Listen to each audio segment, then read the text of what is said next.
தொடர்ந்து உங்களுக்காக ஒரு சின்ன ஜெபத்தை ஏறெடுக்கிறேன். இயேசுவே, இந்த சத்தத்தை கேட்டுக்கொண்டிருந்த பிள்ளைகளை ஆசீர்வதி, குடும்பங்களை ஆசீர்வதி, நல்ல படிக்க உதவி செய்யும். உலகத்தில் அநேக பாகங்களுக்கு செல்ல உதவி செய்வீராக. அநேக ஆண்டவரே, குடும்பத்துக்கு தாய் தகப்பன் இறங்கி இருக்கிற பிள்ளைகளாக இருக்க நீர் உதவி செய்யும். உண்மை அறிந்து கொள்ள, உண்மை புரிந்து கொள்ள நல்ல கொடுப்பீராக. ஆண்டவரே, நீர் ஆசீர்வதி, பெரிய பெரிய காரியங்களை செய்யும் ஜெபிக்கிறோம் பிதாவே. என்ன கவலை இருந்தா சரி. என்ன எதுக்காக அடிபட்டதுன்னா அடிபட்டு இருக்குது? இல்ல இது கத்தி ஆபத்து. ஓ ஓ ஓ சரி சரி சரி சரி. நல்லா இருப்பீங்களா? கல்யாணம் ஆச்சுங்களா? இல்ல இல்ல. ஓ சரி சரி. கண்டிப்பா கல்யாணம். என்ன கவலை? கண்டிப்பா கண்டிப்பா. ஆதில அவர் ஒளியா இருந்தாரு, உங்களுக்கு சொல்லுங்க அவசியம் இல்லை. ஆமா, அவர் ஒளியா இருந்தாரு. ஆமா, அவர் நம்மள பாவத்தை போக்க முடியாத மனுஷனா வாராரு. ஆமா, ரட்சிப்பு அடையணும்னா ஒரு பலி செலுத்தப்படும். ஆதி மனிதனுக்கே அவர் வந்து சொன்னாரு. நீங்க இல்ல விசாரிங்க, நம்ம நல்லா விசாரிச்சுட்டு நாங்களாம் உடனே ஏற்றுக்கிறோம். என் பேரு குருசாமி தான், இன்னைக்கும் குருசாமி தான். சூனியத்துல பாதிக்கப்பட்டோம். எங்க அப்பாலாம் பூசாரு. அதனாலதான் இந்த நேரத்துல ஒவ்வொரு இடமா சரி இருக்கக்கூடிய ஆட்கள் உள்ள போனோம்னா அவங்களாம் பறிச்சு அப்படி போட்டு போயிடுவாங்க. இருக்கக்கூடிய ஒரு 10 பேருக்கு சொன்னாலும் நல்லா இருக்கும்ங்கிறது தான் நம்முடைய இதாச்சு தான். அதை விடுவிக்கிறதுக்கு யாரும் இல்லை. நான் வந்து கோயில்கள் அங்கங்க கோயில்கள் உண்டாக்கணும்னு சொல்லி நினைச்சது ஆக்சுவலா. எங்க அப்பா பூசாரி சின்ன சின்ன பெரிய பெரிய கோயில்ல கிடையாது, சின்ன சின்ன ஒரு 10,000 5,000 அங்கங்க கோயில் அப்படி கட்டி விடணும்னு தான் ஆசைப்பட்டேன். அப்படிதான் ஒரு வைராக்கியமா போயிட்டு இருந்தா அந்த சூனியத்துல விடுவிக்கிறதுக்கு யாரும். அதனால பங்காளிக்குள்ள சென்றோம். எல்லாருமே சாமியாடி தாத்தா பெரிய. ஆமா, அதனால தான் பாருங்க, இயேசுவை ஏற்றுக்கொண்டதுக்கு அப்புறம் வாழ்க்கையில ஒரு சந்தோஷம், வாழ்க்கையில ஒரு சமாதானம், வாழ்க்கையில ஒரு நிம்மதி. அதுக்கப்புறம் தான் வந்தார். இயேசுன்னா விடுவிக்கிறவர். இயேசுவை உங்களுக்கு தெரியும், இயேசுவை யாரும் சிலுவையில அறிய முடியாது. எதுவுமே ஒண்ணுமே அவரு சிலுவையில ஒப்பு கொடுத்தார். வேற யாரும் சிலுவையில அவரை அடிச்சு கொல்ல முடியாது. அவர் கடவுள்லாம் மரணத்தை ஜெயித்தவர் ஒரு ஆளு தானே. அவர் தான் பூமிக்கு மறுபடியும் வரப்போறார். இதோ நான் சீக்கிரமாக வருகிறேன்னு சொல்லி அவர் ஒரு ஆளு தான் சொல்லியிருக்கிறார். அதனால நீங்க நல்லா இருப்பீங்க. சர்ச்சுக்கு போங்க. எதுவும் ஆமா, நீங்க அந்த மரணத்துக்கு அப்புறம் ஒரு வாழ்க்கை இருக்கிறோம்.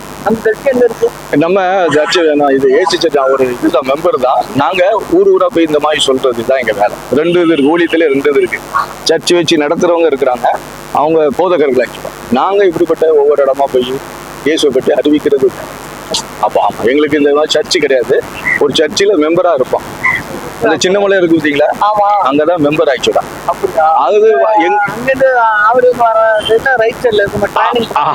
ஆமா ஆமா, அதான். அதனால நீங்க பாருங்க, உங்களுக்கு கல்யாணம் ஆச்சானே தேடுங்க. வயசு அதான் இல்ல, குரான்ல தானே போட்டிருக்கு. இயேசுக்காக மறுபடியும் இந்த பூமிக்கு வருவாருன்னு தான் போட்டிருக்கு. இந்த பூமிக்கு வந்து எல்லாத்தையும் இது பண்ணுவாருன்னு தான் கூப்பிட்டு. அதனால நல்லா இருப்பீங்கண்ணே. ஆமா, முகமது அலி இல்ல? சரிண்ணே, தேடுங்க, நேசிங்க. ஏசப்பா உங்களை கைவிட. மரணத்துக்கு அப்புறம் ஒரு வாழ்க்கை தாரா இருந்தேன். இந்த உலகத்துல நம்ம உலக வேதம் சொல்றது, ஒரு மனிதன் உலகம் முழுவதையும் ஆதாயப்படுத்தி கொண்டாலும் தன் ஜீவனை நஷ்டப்படுத்தி கொண்டால் அவனுக்கு லாபம். அதுதான் அவர் கேட்கிறார். தன் ஜீவன் வந்து அது விலையேறப்பட்டது. இந்த ஆத்துமா அழியாது. இந்த சரீரத்தை விட்டு இந்த ஆவி எடுத்துக்கொள்ளும். அது எங்க போகிறதுங்கிறது தான் ஒரு கேள்வி. பாவத்தோடு மறிச்சோம்னா பரலோகத்துக்கு போக முடியாதுங்கிறதா வேதம், சத்திய வேதம் சொல்லுது. அந்த பாவத்துக்கு அவர்கிட்ட அறிக்கை எடுத்து விட்டு விடணும், அவ்வளவுதான். உங்களுக்கு ஒரு மன ஏக்கம்.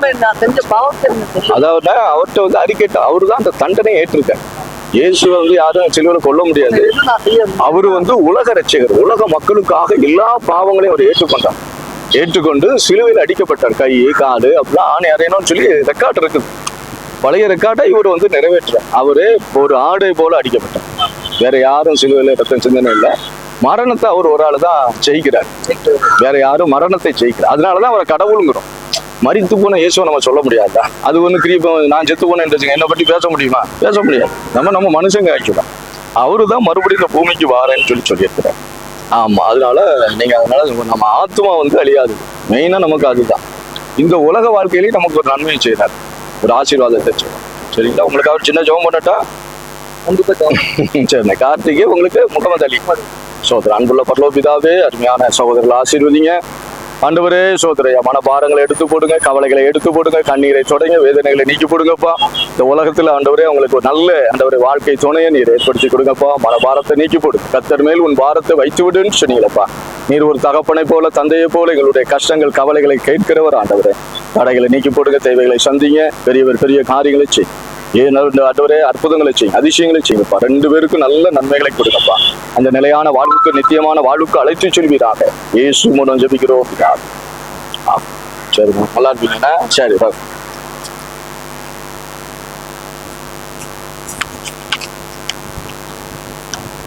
பேசுங்க சீக்கிரம்.